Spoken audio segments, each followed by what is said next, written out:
కేసీఆర్ గారు కాళేశ్వరం కమిషన్ ముందు విచారణ కమిషన్ ముందు హాజరయ్యారు. అవును. ఏంటి ఏమైందంటారు? అసలు కేసీఆర్ గారు అంతటోనే విచారణకు పిలిచారని చెప్పేసి అందరూ చాలా ఇదిగా ఫీల్ అయ్యారు. ఏంటి ఏమైందంటారు? వాస్తవానికి చెప్పాలంటే కాళేశ్వరం ప్రాజెక్టు కోసం మొన్ననే హరీష్ రావు గారు మొత్తం స్పష్టంగా క్లారిటీగా అన్ని విధాలుగా ఈ ప్రాజెక్ట్ ఇట్లా ఉంది ఈ విధంగా అని చెప్పేసి స్పష్టంగా ప్రజలకు తెలియజేసారు. ఏదేమైనప్పటికీ కూడా ఒక పెద్ద మనిషిని వారి ఆరోగ్యం కూడా సహకరిస్తలేదు, అలాంటి వ్యక్తిని విచారణ తీసుకొచ్చి ఇబ్బంది పెడదామని చెప్పేసి ఎన్ని కోణాలలో చేసినా కూడా చంద్రబాబు నాయుడు గారిని నిద్రపోయిన సింహాన్ని లేపినట్టు ఈ కేసీఆర్ గారిని కూడా మీరు విచారణ అని చెప్పి ఇబ్బంది పెడితే కూడా మీ గవర్నమెంట్కి నష్టమై మీరు భవిష్యత్తులో కూడా రారు, మళ్ళీ నెక్స్ట్ సీఎం వాళ్ళే అవుతారు. ఇప్పుడు మరి వట్టికున్న వాళ్ళని తీసుకొచ్చి లేకపోతే మీ ఇచ్చి మీరు గోతులు నవ్వుకుంటారు తప్ప అక్కడ ఏం లేదు. ప్రాజెక్టు నిర్మాణం పెద్ద ప్రాజెక్ట్ అండి, అది అంత పెద్ద ప్రాజెక్టు నిర్మాణం చేసినప్పటికీ కంపల్సరీ ఖర్చు అవుతుంది. దానిపైన స్కామ్ జరిగిందని అంటే నిర్ధారణ చేయకుండా ఇంటర్వ్యూలోకి వెళ్ళడము, వాళ్ళని వీళ్ళని ఈటల రాజేందర్ పిలవడము, హరీష్ మీరు ఎన్ని చేసినా ఇది సరికాదు. కేసీఆర్ గారు 3.5 సంవత్సరాల కాలంలో భారతదేశంలోనే అతిపెద్ద ప్రాజెక్టు కట్టినటువంటి ఘనత కేసీఆర్ గారు. ఇలా కాళేశ్వరం ప్రాజెక్టు వల్ల కొన్ని లక్షల ఎకరాలకు నీళ్ళు వస్తున్నాయి. మరి అది కుంగిపోయింది కదా, దానికి ఒక ఏం జరిగిందన్న తేలాలి కదా. మరి ఒక మాట కుంగిపోవడం అనేది జరగలేదు, అది అవాస్తవం. మొన్నటి వర్షాకాలం సీజన్లోనే మనం చూసాం నీళ్లు. ఏదైనా ఇప్పుడు అప్పట్లో కట్టిన ప్రాజెక్టులు శ్రీశైలం, నాగార్జున సాగర్ అటువంటి వాటికి ఇటువంటి సమస్య రాలేదు. కాళేశ్వరం కట్టి కొంతకాలం కూడా కాకముందే అది భీమ్ కుంగిపోయిందంటే అది చాలా పెద్ద విషయం కదా.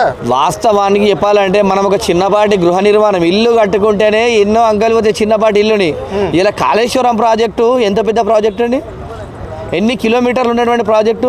సహజంగా పని చేసేటప్పుడు ఇబ్బందులు జరగడము కామన్. అందులో ఎవరు తప్పన్నదో తేలాలి కదా. తేలాలంటే ఇప్పుడు కట్టినటువంటి కాంట్రాక్టర్ తప్పని, మీరు కాంట్రాక్టర్లు ఎందుకు పిలవట్లేదు? కాంట్రాక్టర్ తప్పని అనుకోవచ్చు కదా, ఎందుకంటే ఏ గవర్నమెంట్ అయినా కూడా ఒక టెండర్ పిలిచి ఇచ్చినప్పుడు అక్కడ ఉన్నటువంటి ఆ సీఎంది అక్కడ ఉన్నటువంటి మంత్రిది పరిణామ లోపం ఉండదు, కట్టేటువంటి కాంట్రాక్టర్ది లోపం ఉంటుంది కదా. ఫస్ట్ కాంట్రాక్టర్ని పిలిచి వీళ్ళు ఇంట్రాగేషన్ చేయాలి ఫస్ట్. ఇంత దమ్ము ధైర్యం అంటే ఇప్పుడు కట్టినోడిని తీసుకుపోయి గవర్నమెంట్ నడిపించిన వాళ్ళని మేము చేస్తామనేది సరికాదు. ఏదేమైనప్పటికీ కూడా కాంట్రాక్టర్ మీద ఫస్ట్ చర్య తీసుకోండి. నువ్వు ఇన్ని డబ్బులకు గవర్నమెంట్ నుంచి కాంట్రాక్ట్ తీసుకున్నావు, టెండర్ తీసుకున్నావు, నువ్వు ఇంత ఖర్చు అయింది, నువ్వు ఎందుకు పనిలో లోపం వచ్చిందని చెప్పేసి వాడిని చేసి వాడిని దొక్కండి. అంటే వీళ్ళు కేవలం రాజకీయాల నాయకుల మీద కక్ష కట్టారు కానీ కాంట్రాక్టర్ని పిలిచి అసలు విషయం బయటపెడదాం లేదంటే అసలు విషయం బయటపెడతలేరు. ఇప్పుడు ఏదైనా కూడా మనం ఇల్లు కడితే బిల్డింగ్ కాంట్రాక్ట్ పట్టుకుని అంటాం కానీ ఇప్పుడు పని ఇప్పించాలని అంటామా? అది సరికాదు. ఏదేమైనప్పటికీ కూడా ఫస్ట్ ఎవడైతే ఆ కాళేశ్వరం ప్రాజెక్టుకు ఉన్నటువంటి కాంట్రాక్టర్ని, సంబంధిత ఇంజనీర్లని మీరు ఏ విధంగా కట్టించారు వాళ్ళని అనాలి తప్ప గవర్నమెంట్లో ఉన్నటువంటి లీడర్లను, గవర్నమెంట్ టెండర్ వేసినటువంటి గవర్నమెంట్ నడిపించాలని అనడము అది సరికాదు. ముమ్మాటి కూడా అది తప్పు. ఎందుకంటే ఇలా మీకు అధికారం ఉందని చెప్పేసి మీరు ఇష్టం వచ్చినట్టు చేస్తున్నారు, కానీ రేపటి రోజున మీరు చేసే పనులకు కూడా అదే విధంగా మిమ్మల్ని పిలిస్తే ఎట్లుంటుంది, మేము కాంట్రాక్ట్ ఇచ్చినామని చెప్తారు కదా, అది తప్పు. ఏదేమైనప్పటికీ కూడా ఇంజనీర్లను, కాంట్రాక్టర్లను వాళ్ళని అడగాలి తప్ప గవర్నమెంట్ లీడ్ చేసిన ప్రభుత్వాన్ని అనడం అది తప్పు అవుతుంది. ఈ కాంగ్రెస్ గవర్నమెంట్ నిజంగా తప్పు అవుతుంది అట్లా చేస్తే. అంటే నిధుల్లో కూడా కొంచెం అవకతవకలు జరిగినాయి, వేల కోట్లు దోచేశారని చెప్పేసి ఈ ప్రాజెక్ట్ పేరు చెప్పాను కూడా పుకార్లు వచ్చినాయి కదా. మరి ఒక మాట ఫస్ట్ 60,000 కోట్లకు అనుకున్నారు, డిజైన్ వచ్చి అంత కాంట్రాక్ట్ పడడం వల్ల మళ్ళీ 20 కోట్ల మన 20,000 కోట్లు మళ్ళీ పెంచారు, మొత్తం 80,000 కోట్లు అయింది దానికి. ఎందుకంటే ప్రాజెక్ట్ కూడా అంత ఉంది కదండి. ఇప్పుడు ఎందుకంటే చూసుకుంటే కూడా తెలంగాణ భారతదేశ చరిత్రలోనే అంత పెద్ద ప్రాజెక్టు ఎస్టిమేషన్స్. ఇప్పుడు ఎట్లాంటి ఒక ప్రాజెక్ట్ కంప్లీట్ కావాలంటే 5-6 ఏళ్ళు పడుతుంది. ఒక సంవత్సర కాలంలో అయ్యే పని అంటేనేమో మనం దానికి క్యాలిక్యులేషన్ సరిగ్గా వేయలేరు. ఎందుకంటే 4-5 సంవత్సరాలు ఇచ్చినప్పటికీ లేబర్ ఛార్జీలు పెరుగుతాయి, సిమెంట్ ఛార్జీలు పెరుగుతాయి, ఆ తర్వాత అన్ని విధాలుగా పెరుగుతాయి. సంవత్సరాల కాలంలో పొడిగించడం వల్ల ఆ విధంగా నష్టం వచ్చే అవకాశాలు ఉంటాయి కాబట్టి కంపల్సరీ. అందుకే గవర్నమెంట్ దాంతోనే పెంచిరు తప్ప అక్కడ కుట్ర కోణాలు చేయడం అనేది అయితే ఏం జరగలేదని అనుకుంటున్నాను. ఈ విచారణ జరగడం కేసీఆర్ గారు కూడా మంచిదే కదా, ఎందుకంటే ఆ కాళేశ్వరం కూలిపోవడం వల్ల కేసీఆర్ గారు ఓడిపోవడానికి ఒక కారణం అయిందని కూడా చాలా మంది అంటున్నారు. దానికి దీనికి ఏం సంబంధం? అది తేలితే కేసీఆర్ గారు కూడా మంచి అవకాశం ఉంటుంది కదా.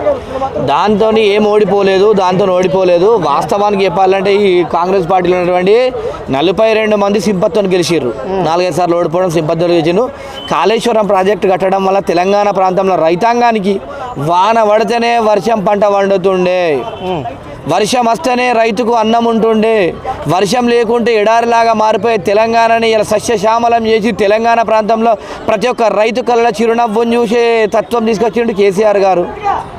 ఇలా మనం ఎంత ప్రతిపక్షంలో ఉండి ఎంతున్నా కూడా మంచి మాట్లాడాలి. ఇవాళ తెలంగాణ ప్రాంతంలో నీళ్లు రావడం వల్ల వాటర్ సోర్స్ రావడం వల్ల ఎకరం 3 లక్షలు ఉన్నటువంటి పొలం ఇలా 50 లక్షలు 60 లక్షలు 40 లక్షల రూపాయలకి పోయిందంటే అది నీళ్ళు గవర్నమెంట్ చేస్తేనే కదా. ఇన్ని చేసినటువంటి గవర్నమెంట్ మీద అబండాలు వేయడం సరికాదు. మంచి కూడా అనాలా, ఇట్లా చేయడం తప్పని చెప్పేసి నేను అనుకుంటున్నాను. ఓకే అండి, థ్యాంక్ యూ.